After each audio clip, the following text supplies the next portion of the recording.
Lease connection എന്ന് പറഞ്ഞാൽ ഓട്ടോപോയറ്റിക് theory. അതെന്ന് വെച്ചാൽ ലോയിൽ നിന്നും ലോ ഉണ്ടാവുന്നു എന്നാണ് പറയുന്നത്. IPRന് അതിനൊരു സ്ഥാനമില്ല. കോടതി എന്താ പറഞ്ഞത്, നമ്മുടെ ജീവൻ ആണ് ബാക്കി എന്തിനേക്കാളും മുന്നിൽ. അപ്പം ആ ഒരു പെർസ്പെക്റ്റീവിൽ നോക്കുമ്പോൾ ഹെൽമെറ്റ് വെയറിങ് റെസ്ട്രിക്റ്റ് ചെയ്യുന്നത് it's for your good and also for the public good.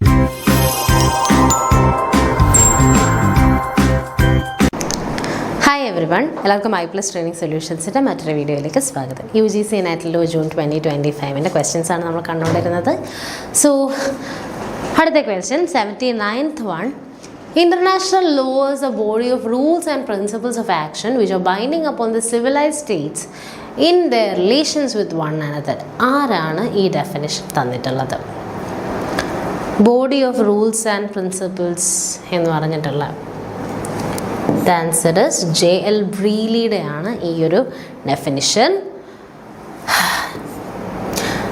International law is a body of rules and principles of action which are binding upon civilized states in their relation with one another. The definition is widely attributed to the prominent legal scholar JL Brearley.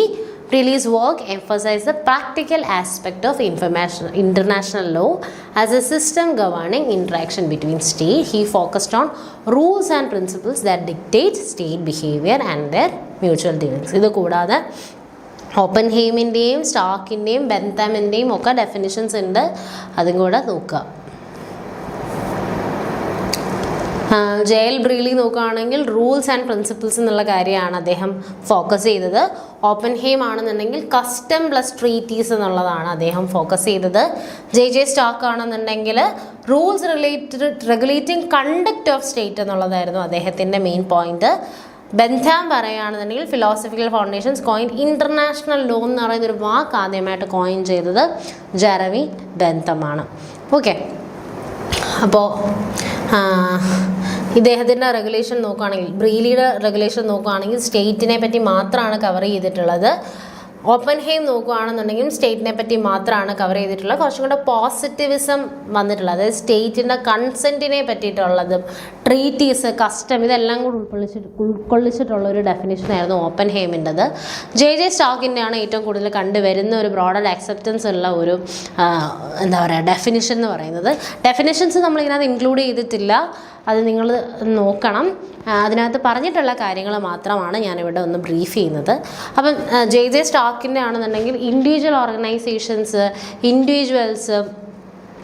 International organisations, individuals, States, ഇതിനെല്ലാം cover ചെയ്തിട്ടുള്ളതാണ് JJ സ്റ്റാർക്കിൻ്റെ definition എന്ന് പറയുന്നത്. ബെൻതാം നോക്കുകയാണെന്നുണ്ടെങ്കിൽ utilitarianism ആണ് അവിടെ പറയുന്നത്. ഹ്യൂമാനിറ്റിക്കുള്ളൊരു general പെർസ്പെക്റ്റീവാണ് അവിടെ കൊടുത്തിട്ടുള്ളത്. സോ ബ്രീലി, ഓപ്പൻഹെയിം ആൻഡ് JJ സ്റ്റാർക്കിൻ്റെ ഡെഫിനിഷൻസ് ആണ് കുറച്ചും കൂടെ കൺഫ്യൂസിങ് ആയിട്ട് വരുന്നത്. അപ്പം ഈ ഒരു മെത്തേഡ് യൂസ് ചെയ്ത് നിങ്ങൾക്ക് എളുപ്പത്തിൽ ഓർത്തിരിക്കാൻ പറ്റും. അടുത്ത question, which of the following theory or theories are not closely connected to IPR? ഏതാണ്?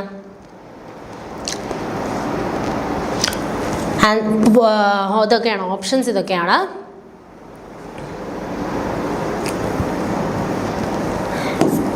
ആൻസർ ഇസ് B ഓൺലി ആണ്. B മാത്രമാണ് ഇൻ്റലക്ച്വൽ പ്രോപ്പർട്ടി റൈറ്റ്സ് ആയിട്ട് ക്ലോസ്ലി കണക്റ്റഡ്, അതായത് ഓട്ടോപോയറ്റിക് ലീഗൽ തിയറി എന്ന് പറയുന്നത്. എക്കണോമിക് തിയറി എന്ന് പറഞ്ഞാൽ it is most directly linked to IPR ആണ്. Economic theory says that IPR encourages innovation. ക്രിയേറ്റേഴ്സിന് ടെമ്പററി മോണോപ്പൊളി കൊടുക്കുമ്പോൾ ദേ ക്യാൻ ഏൺ പ്രോഫിറ്റ് എന്നുള്ളതും, അതുകൊണ്ട് തന്നെ ആൾക്കാർ they will have time and they will be motivated to invest in time, money and effort for creating new things എന്നുള്ളതാണ് economic theory പറയുന്നത്. It has the most strong and direct connection. Autopoietic theory എന്ന് പറയുന്നത് it is lease connected ആണ്. ഇത് propose ചെയ്തത് Nicholas ലൂമാൻ എന്ന് പറയുന്ന ഒരാളാണ്. Law is a self producing system, അതായത് ലോ ക്രിയേറ്റ്സ് മോർ ലോ എന്നുള്ളതാണ് ഓട്ടോപോയിക് ലീഗൽ തിയറി എന്നുള്ളത് കൊണ്ട് ഉദ്ദേശിക്കുന്നത്. Autopoietic legal theory. So legal system എങ്ങനെയാണ് ഇൻറ്റേർണലി ഓപ്പറേറ്റ് ചെയ്യുന്നത് എന്നുള്ളതിനെ പറ്റിയാണ് പറയുന്നത്. അതിന് IPR-ആയിട്ട് പ്രത്യേകിച്ച് ബന്ധമൊന്നുമില്ല. സോഷ്യൽ പ്ലാനിങ് തിയറിക്ക് ഒരു മോഡറേറ്റ് കണക്ഷനാണുള്ളത്. അതായത് ലോ എന്ന് പറയുന്നത് സൊസൈറ്റിയെ ഷേപ്പ് ചെയ്യുന്ന റൂൾസാണ്. അപ്പോൾ അതുകൊണ്ട് തന്നെ IP ലോസ് എന്ന് പറയുന്നത് ഒരു ക്രിയേറ്റിവിറ്റി ഉണ്ടാക്കും, അല്ലെന്നുണ്ടെങ്കിൽ ടെക്നോളജി ഉണ്ടാക്കും, സൊസൈറ്റിക്ക് അനുസൃതമായിട്ട് മാറാൻ കഴിയും എന്നുള്ള രീതിക്കാണ് IP ലോസിനെ ഡെവലപ്പ് ചെയ്തിട്ടുള്ളത്. അതാണ് സോഷ്യൽ പ്ലാനിങ് തിയറിയും IPRും തമ്മിലുള്ള ബന്ധം.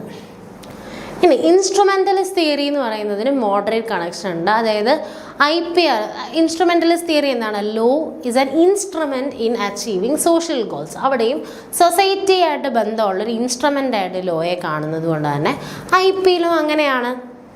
IP സൊസൈറ്റിയിൽ എന്ത് കൊണ്ടുവരുന്നുണ്ട്? ഇന്നവേഷൻ കൊണ്ടുവരുന്നുണ്ട്, കോമ്പറ്റീഷൻ കൊണ്ടുവരുന്നുണ്ട്, ഗ്രോത്ത് കൊണ്ടുവരുന്നുണ്ട്.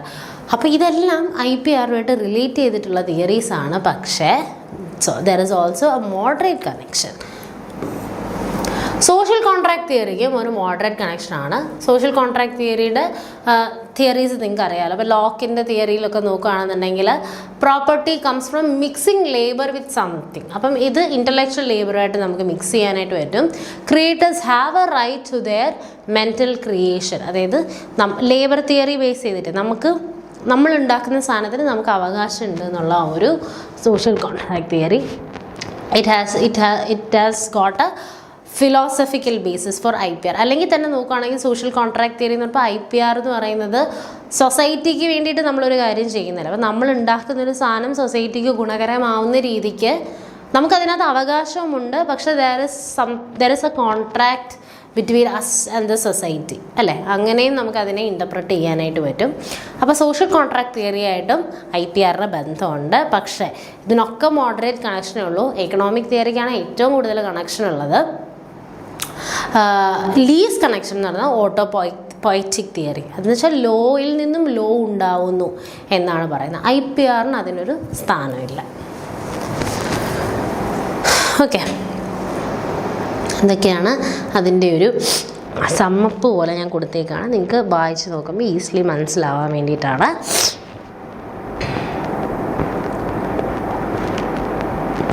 അടുത്ത, on which date the UN organization came into existence? Again, വളരെ സിമ്പിളായിട്ടുള്ള അറിഞ്ഞിരിക്കേണ്ട ഒരു ബേസിക് ക്വസ്റ്റ്യൻ. എന്താണ് ഇതിൻ്റെ ആൻസർ? 24th October 1945 ആണ് യുണൈറ്റഡ് നേഷൻസ് ഓർഗനൈസേഷൻ എക്സിസ്റ്റൻസിൽ വന്നിട്ടുള്ള ഡേറ്റ്. 24th October 1945.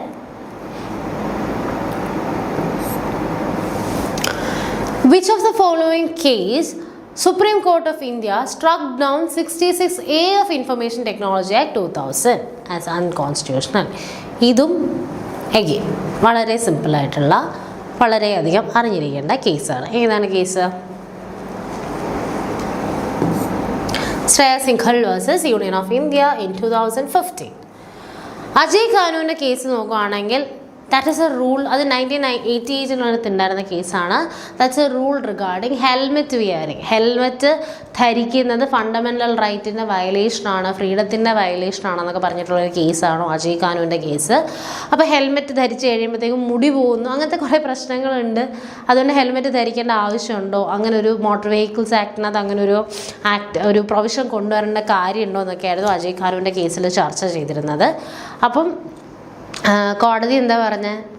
നമ്മുടെ ജീവൻ ആണ് ബാക്കി എന്തിനേക്കാളും മുന്നിൽ. അപ്പം ആ ഒരു പെർസ്പെക്റ്റീവിൽ നോക്കുമ്പോൾ ഹെൽമെറ്റ് വിയറിങ് റെസ്ട്രിക്റ്റ് ചെയ്യുന്നത് it's for your good and also for the public good. അപ്പോൾ അതുകൊണ്ട് തന്നെ ഹെൽമെറ്റ് വിയറിങ്ങിനകത്ത് ഉണ്ടാക്കിയിരിക്കുന്ന restriction is not an over reach, അല്ലെങ്കിൽ അതൊരു ആർബിട്രറി സാധനമൊന്നുമല്ല, ഫണ്ടമെൻ്റൽ റൈറ്റ്സിനെ വയലേറ്റ് ചെയ്യുന്നുമില്ല എന്ന് പറഞ്ഞിട്ടുള്ളൊരു കേസാണ് അജയ് ഖാനു. അടുത്തത് Tata cellular versus Union of India 1994 കേസാണ്. ആൻഡ് ഇതിനകത്ത് പറഞ്ഞിരിക്കുന്നത് എന്താ വെച്ചാൽ, ഗവൺമെൻറ് ടെൻഡർ വിളിക്കുമ്പോൾ government decision must be fair, transparent and free from ആർബിട്രറിനെസ്. Courts should exercise restraint and not act as appellate bodies in technical contractual matters എന്നുള്ളതാണ്. അപ്പോൾ government കോൺട്രാക്ട്സിനെ base ചെയ്തിട്ടുള്ളൊരു കേസാണ് Tata cellular versus Union of India in 1994. Supreme court bar association versus Union of India നോക്കുകയാണെങ്കിൽ 1998 കേസാണ്. ഈ അഡ്വക്കേറ്റ്സിനെ കണ്ടംപ്റ്റിന് വേണ്ടിയിട്ട് punish ചെയ്യാനായിട്ടുള്ള അവകാശം ജഡ്ജസിനുണ്ട്. പക്ഷേ it cannot suspend their licence to practise. അവരുടെ പ്രാക്ടീസ് ചെയ്യാനായിട്ടുള്ള ലൈസൻസിനെ സസ്പെൻഡ് ചെയ്യാൻ പറ്റില്ല. കണ്ടംപ്റ്റ് മാത്രമേ കൊടുക്കാനായിട്ട് പറ്റുള്ളൂ.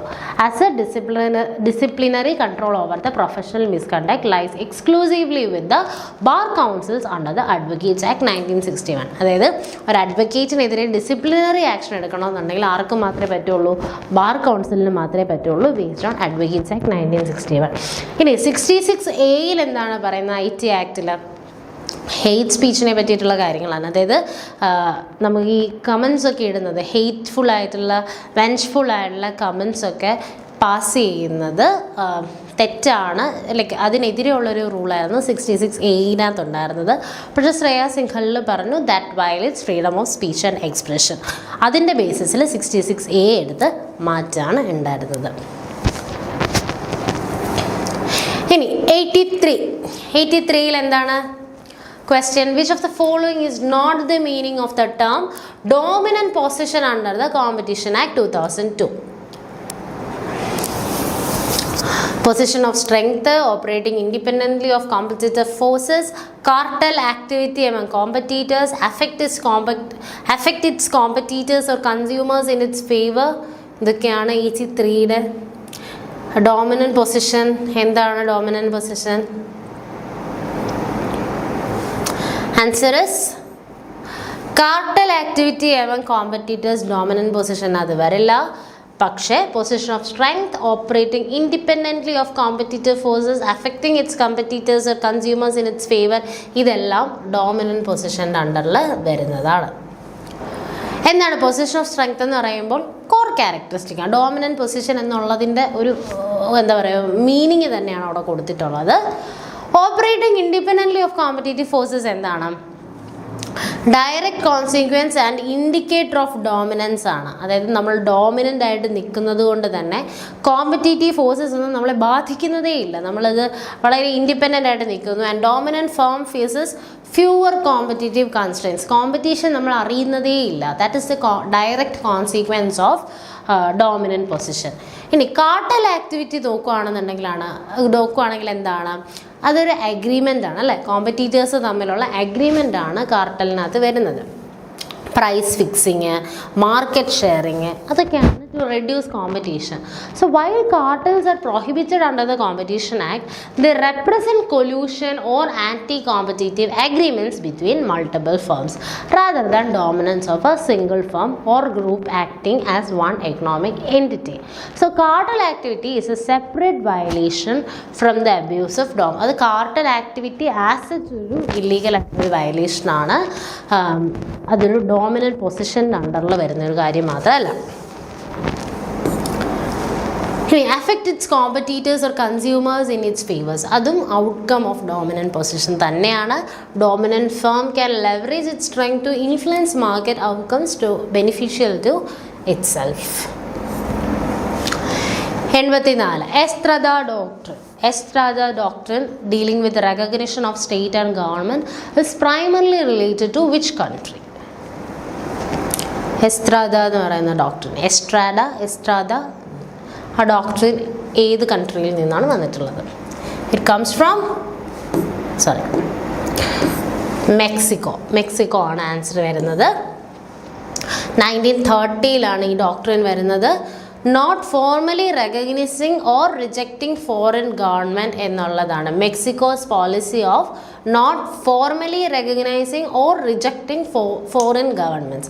So it simply maintains അല്ലെങ്കിൽ withdraws diplomatic relation based on whether government effectively controls its territory without judging its legitimacy. അതായത് നിങ്ങൾ സ്റ്റേറ്റ് ആണെന്നോ അല്ലെന്നോ ഞങ്ങൾ പറയുന്നില്ല, നിങ്ങളുടെ അടുത്ത് ഞങ്ങൾ വലിയ ബന്ധത്തിനൊന്നും വരുന്നില്ല. ഇതാണ് ഡോക്ട്രിൻ ഓഫ് എസ്ട്രാഡ. 1930 മെക്സിക്കോയിലുണ്ടായ ഡോക്ട്രിനാണ്. സോ അത് പ്രപ്പോസ് ചെയ്തത് ജനറോ എസ്ട്രാഡ എന്ന് പറയുന്ന ആളാണ്. Reflecting Mexico's commitment to sovereignty and non interference. ഈ രണ്ട് ക്വാളിറ്റിയാണ് എസ്ട്രാഡ ഡോക്ടറിനകത്ത് റിഫ്ലക്റ്റ് ചെയ്യുന്നത്. Mexico's commitment to sovereignty and non interference. അടുത്ത question. Which of the following is not defined under section 2 of BNS 2023 and chapter 2 of IPC 1860 ഏതൊക്കെയാണ് define ചെയ്തിട്ടുള്ളത്? ഏതാണ് define ചെയ്യാത്തത്? അതാണ് question. Animal, person, child, woman. Answer is child. ചൈൽഡിനെ പറ്റി define ചെയ്തിട്ടില്ല. And ഇതിനകത്ത് ഒരു പ്രശ്നം പറയാനാണെന്നുണ്ടെങ്കിൽ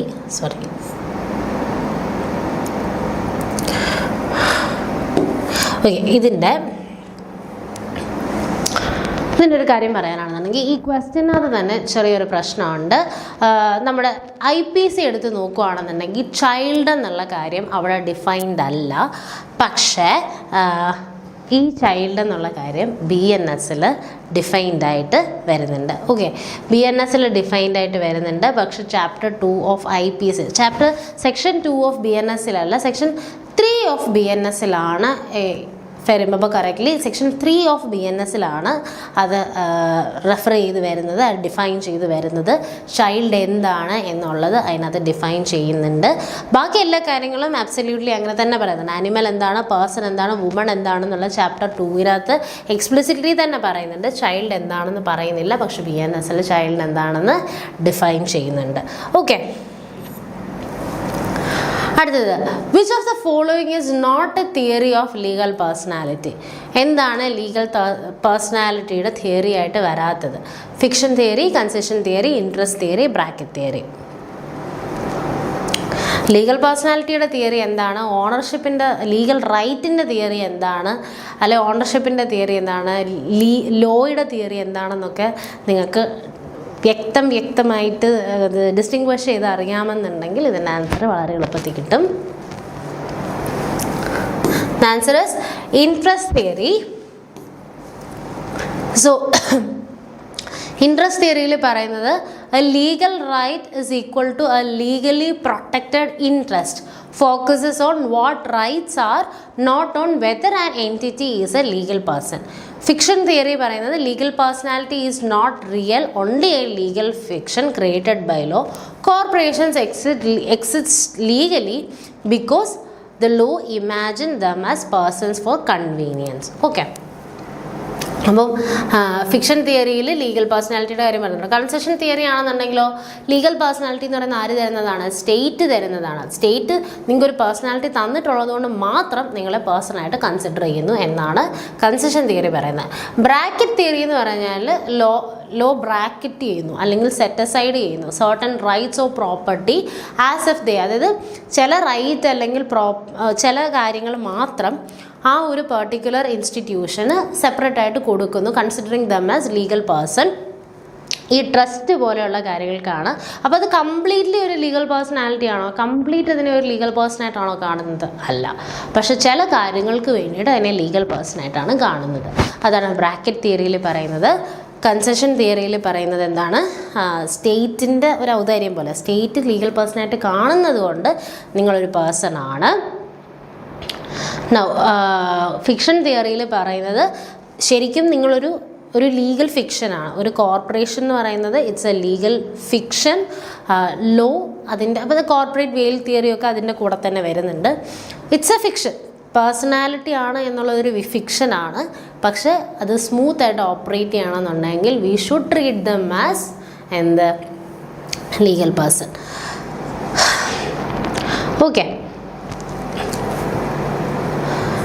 ഇനി ഇതിൽ തന്നെ ഇൻട്രസ്റ്റ് തിയറിയാണ് നമ്മൾ ആദ്യം പറഞ്ഞത്. ഇൻട്രസ്റ്റ് തിയറി എന്താണ്? ലീഗൽ റൈറ്റ് എന്ന് പറയുന്നത് ലീഗലി പ്രൊട്ടക്റ്റഡ് ഇൻട്രസ്റ്റ് ആണെന്നാണ് പറഞ്ഞത്. അപ്പം ഞാൻ നേരത്തെ പറഞ്ഞല്ലോ ലോയുടെ തിയറി എന്താണ്, ലീഗൽ റൈറ്റ് എന്താണ്, ഓണർഷിപ്പ് എന്താണ് എന്നൊക്കെ അറിയാമെന്നുണ്ടെങ്കിൽ അവിടെ ഒക്കെ വരുന്നത് ഇൻട്രസ്റ്റ് തിയറിയാണ്. അപ്പോൾ നിങ്ങൾക്ക് ഈസിലി ഈ കാര്യങ്ങളെ തമ്മിൽ വേർതിരിച്ച് അറിയാനായിട്ട് പറ്റും.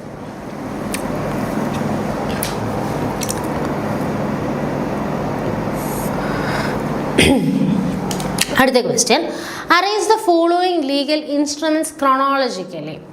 Right of persons with disabilities act, OP2 optional protocol to CEDAW, UN Principles for All the Persons, UN Convention on Right of Persons with Disabilities, UN Declaration on Right of Persons belonging to National, Ethnic, Religious and Linguistic Minorities. ഇതിനെയൊക്കെ ഒന്ന് ഓർഡറിൽ arrange ചെയ്യണം. These are the options. And answer is CEBDA ആണ് answer ആയിട്ട് വരുന്നത്. അതായത് UN Principle for Older Persons 1991 വരുന്നത് for the right and well-being of older persons globally. അതിനുശേഷം right of persons belonging to national ethnic religious and linguistic minorities 1992 promotes and protects the right of minority group. 1999 നോക്കുകയാണെങ്കിൽ optional protocol to CEDAW ആണ് വരുന്നത്. Provides additional mechanism for woman to seek justice under CEDAW. 2006 UNCRPD വരുന്നത്. Landmark treaty safeguarding the dignity and right of persons with disability. 2016 right of persons with disability RPWD act എന്ന് പറയുന്ന act ഇന്ത്യയിൽ വരുന്നത് four PWD persons. അടുത്ത question, arrange the following in the order of their enactment. West German Constitution, British North American Act, Australian Constitution Act, Articles of Confederation and Perpetual Union. നോക്കൂ,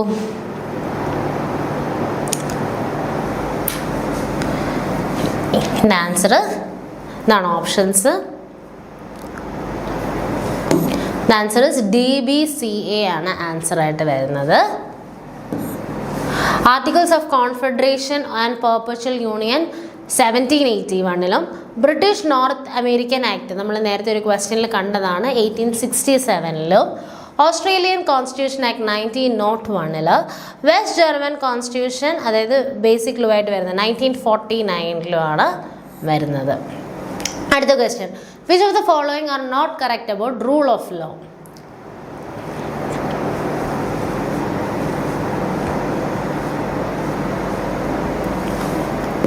These are the options and the answer is A, B only. A, B only എന്ന് പറയുമ്പോൾ it is derived from the French phrase law principe de legalite. It is called supremacy of law. വളരെ evident ആണ്. Rule of law എന്ന് പറയുമ്പോൾ promote arbitrary governance എന്ന് പറയുന്ന utter wrong ആണ് അല്ലേ. And decision should be made by discretion only ആണോ? അല്ല. റൂൾ ഓഫ് ലോ, ലോയ്ക്കാണ് ഇവിടെ പ്രിഡോമിനൻസ് ഉള്ളത്. അപ്പം it is derived from French phrase and it is also known as supremacy of law. അതാണ് കറക്റ്റ് ആയിട്ടുള്ള ആൻസർ. അടുത്ത question, which of the following statements are correct regarding the doctrine of legitimate expectation? എന്താണ്?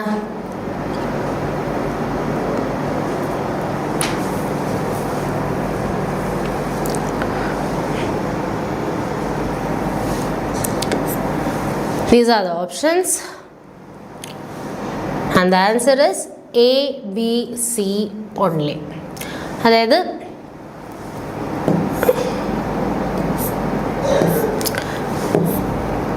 Legitimate expectations നോക്കുമ്പോൾ ABC ഉണ്ട്. അതായത് doctrine has an important place in the development of law and judicial review. എന്താണ് legitimate expectation എന്ന് പറയുന്നത്?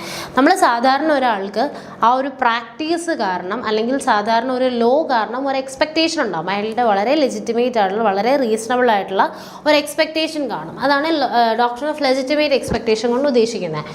So it definitely has an important place in the development of law and judicial review. ഇനി doctrine is well established and operated in the domain of public law in the case അത് operate ചെയ്യുന്നുണ്ട്. And also doctrine has been developed both in the context of reasonableness and natural justice.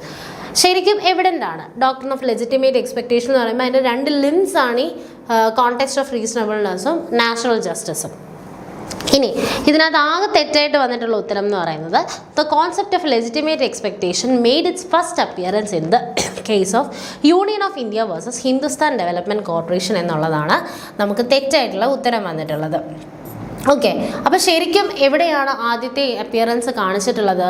State of Kerala versus KG Madhavan Pillai and others എന്ന് പറയുന്ന 1988 കേസിലാണ് supreme കോടതി ആദ്യമായിട്ട് legitimate expectation recognise ചെയ്തിട്ടുള്ളത്. That an abrupt withdrawal from the sanction to open a school violated the respondents legitimate expectation, thus infringing natural justice principles. ഒരു കാരണവും ഇല്ലാതെ അയാൾക്ക് ഒരു അനുമതി കൊടുക്കാതിരിക്കുക എന്ന് പറയുന്നത് ഇറ്റ് വയലേറ്റഡ് റെസ്പോണ്ടൻസ് എന്താ ഡോക്ട്രിൻ ഓഫ് ലെജിറ്റിമേറ്റ് എക്സ്പെക്ടേഷൻ എന്നാണ് ഈ ഒരു കേസിനകത്ത് സുപ്രീം കോടതി വിധി എഴുതിയത്. So that is state of Kerala versus KG Madhavan Pillai and others which was decided in 1988. അടുത്ത ക്വസ്റ്റ്യൻ നോക്കാം. ഇതെല്ലാം കോംപ്രിഹെൻഷനെ ബേസ് ചെയ്തിട്ടുള്ള ക്വസ്റ്റ്യൻ ആണ്. റിലേറ്റീവ്ലി വളരെ സിമ്പിളായിട്ടുള്ള 2 കോംപ്രിഹെൻഷനാണ് തന്നിട്ടുള്ളത്. അപ്പോൾ എപ്പോഴും കോംപ്രിഹെൻഷൻ നമ്മൾ ആൻസർ ചെയ്യുമ്പോൾ എങ്ങനെയാണ് ചെയ്യേണ്ടത്? ജസ്റ്റ് ഗോ ത്രൂ ചെയ്യുക. തീരെ ടൈമില്ല എന്നുണ്ടെങ്കിൽ ആദ്യം ക്വസ്റ്റ്യൻസ് നോക്കുക, ക്വസ്റ്റ്യൻസ് നോക്കിയതിന് ശേഷം മാത്രം കോംപ്രിഹെൻഷൻ നോക്കുക, എന്നിട്ട് ആൻസർ ചെയ്യുക. ഓക്കെ, സോ അപ്പോൾ ഈ 2 കോംപ്രിഹെൻഷൻ ക്വസ്റ്റ്യൻസ് നമുക്കിനി അടുത്ത വീഡിയോയിൽ ഡിസ്കസ് ചെയ്യാം. അതും കൂടെ ഉള്ളൂ ഈ UGC നെറ്റ് ലോ ജൂണിലെ 2025 ജൂണിലെ ക്വസ്റ്റ്യൻ പേപ്പറിനകത്ത് നമുക്കിനി ബാക്കിയുള്ളത്. സോ ആ ക്വസ്റ്റ്യൻസ് നമുക്കിനി അടുത്ത വീഡിയോയിൽ കാണാം. Thank you.